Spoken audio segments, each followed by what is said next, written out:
2026 বিপিএলে থাকছে বড় চমক। এবার নোয়াখালীর জন্য আসছে বিশাল এক সুখবর। সাথে বিপিএল গড়াতে পারে রাজশাহীর মাঠে। কথা ছিল 2025 বিপিএল হবে খুবই চমকপ্রদ এবং নতুনত্বের আদলে, কিন্তু নতুনত্বের চেয়ে বিতর্কই বেশি ছিল এই বিপিএলে। তাই এবার প্রায় 6 মাস আগে থেকেই পরবর্তী মৌসুম নিয়ে পরিকল্পনা শুরু করেছে বিসিবি সভাপতি। এবারের আসরে আসতে যাচ্ছে বেশ কিছু বড় চমক। সুখবর আসছে উত্তর ও দক্ষিণবঙ্গের কয়েকটি জেলার জন্য। বিপিএল এর উন্মাদনা পুরো দেশ জুড়ে ছড়িয়ে দিতে চায় বর্তমান বোর্ড। এতদিন টুর্নামেন্ট ছিল ঢাকা, চট্টগ্রাম ও সিলেট কেন্দ্রিক, কিন্তু এবার সেই চিন্তাধারা থেকে বের হয়ে এসে নতুন করে পরিকল্পনা সাজাচ্ছে গভর্নিং বোর্ড। জানা গেছে নতুন করে একটি ফ্রাঞ্চাইজি যুক্ত হতে পারে নতুন মৌসুমে। গেলবার সবচেয়ে বেশি বিতর্ক হয়েছিল দুর্বার রাজশাহীকে নিয়ে। ক্রিকেটারদের পারিশ্রমিক সহ নানা কারণে কাঠ গড়ায় ওঠে উত্তরবঙ্গের প্রতিনিধিরা। তাই আসছে আসরে তাদেরকে বাদ দিয়ে নতুন কোনো এক দল আনার চেষ্টা করছে বিসিবি।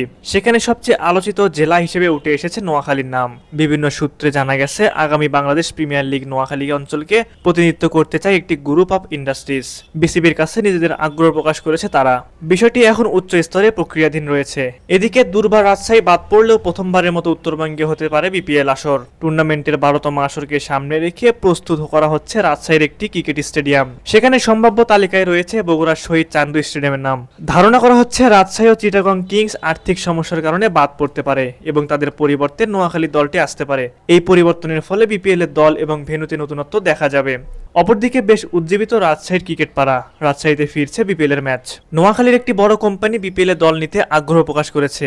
বিপিএল কমিটি যদি সেই কোম্পানিকে অ্যাপ্রুভ করে তবে দীর্ঘ সময়ের জন্য নতুন দল হিসেবে আত্মপ্রকাশ করতে পারে রয়্যাল ডিস্ট্রিক্ট নোয়াখালী। প্রিয় ভিউয়ার্স, আপনি কি চান বিপিএল এ নোয়াখালী দল আসুক? অবশ্যই সেই বিষয়ে আপনাদের মতামত আমাদের কমেন্ট করে জানাবেন।